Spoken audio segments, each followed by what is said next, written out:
Welcome back to the Wayfaring Warbler, a YouTube channel about birding in Massachusetts, New England, and beyond. Hi, welcome back to a very special episode of the Wayfaring Warbler. Today we are going to focus on bird feeders, specifically my own DIY smart bird feeder system that I've put in place using existing security cameras and a smart platform I was already utilizing. This is not endorsed or sponsored in any way, but specifically I use Wyze cameras and the Wyze bird feeder to watch all the fun birds in my yard. I started with one camera and their bird feeder, and I have now expanded to using 2 additional cameras to view a variety of types of bird feeders that attract a variety of types of birds to those bird feeders. I looked at the fancier brand name smart systems out there. This was a more affordable and customizable option. I'm going to show you how it works, my different angles, and this is something I recommend. I will have links to everything in the description below, and if you have any questions, let me know.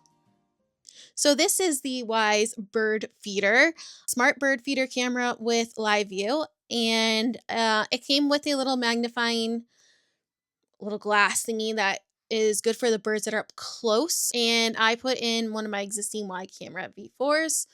These are all, like, the camera is already owned. I've added some since, but food goes through the top of the feeder. And then I have this catch basket underneath because especially the house sparrows love to flick bird seed everywhere. So this kind of catches it. So rodents don't get it on the ground or attract any rodents.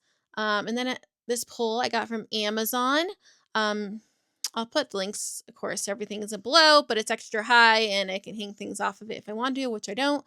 This is my second bird feeder pole and setup. That suet feeder is like my second most popular feeder. This is where the downy woodpeckers and the Carolina wrens go to feed, and then sometimes other like house sparrows will go there sometimes. I also have this tube feeder, which isn't widely popular, but once in a while I'll get a goldfinch. Sometimes the chickadees will go there. It has like crushed, or I don't know, sunflower seeds in there. And this is another like basket. This one I feel like I'll put any of the dumps seeds in there. I'll scoop up, or I have some peanuts and shell in here, various different foods. This is just where, whatever. And then song sparrows like to go there. Ground feeders will land in there. I don't know. Sometimes if the hopper is too busy, they'll go in that. Juncos tend to go on the ground there, feed off the ground, but so does a song sparrow. But yeah, the juncos don't really usually go up there, but sometimes they do. The wrens like to eat in there. There's robins. Some of them like both kind of options, but there are birds that prefer tray setups. And then for the cameras, I have these like bendy, twisty things that allows the second camera to extend and position the way I want to. I have this one aimed at the ground. And then I have this power box because I have a electric vehicle, and this is where I plug that in.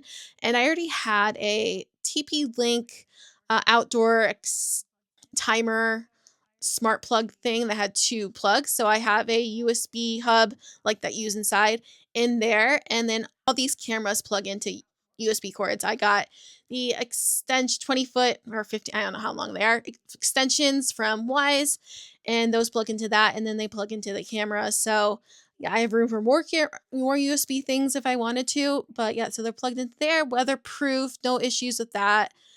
Yeah, so that's my setup, and these baffles are key. It's really kept the squirrels off. I've only had an issue a couple times, and that's if they like leap off of things nearby.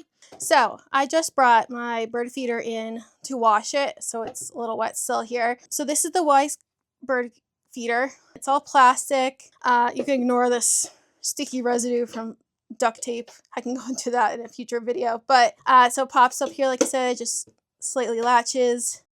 Fills on both sides, comes out the front here, hopper style, perch here. This is where the camera clips in, and then like the wire hangs out the back. Then it's all USB. And yeah, you can see how much food is left here. It like falls through, no problems. It's great.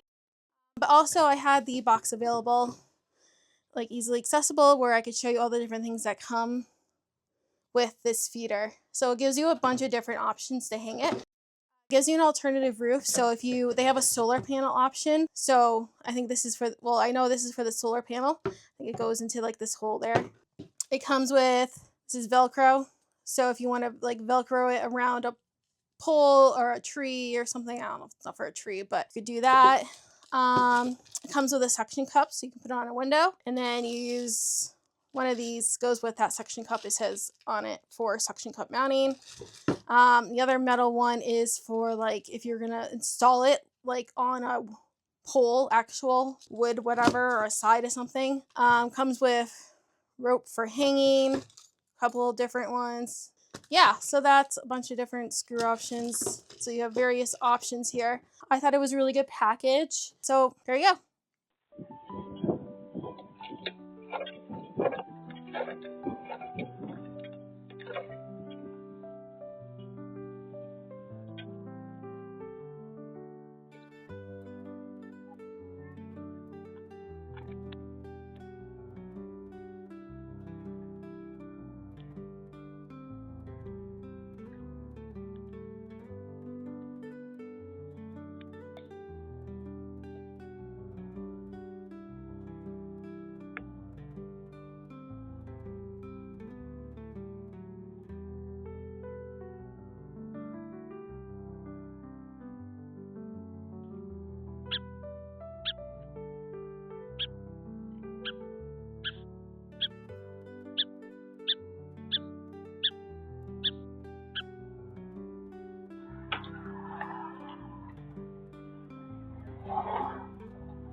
Well, thanks for tuning in to this very special episode of the Wayfaring Warbler. If you want to see more content like this, like, subscribe, and let me know in the comments below. Stay tuned for more about birding and everything surrounding it, and I will catch you next time. If you enjoyed wandering with me today, give this video a like, subscribe, and turn on notifications to keep following where the birds lead next. Thanks for watching. Until next time.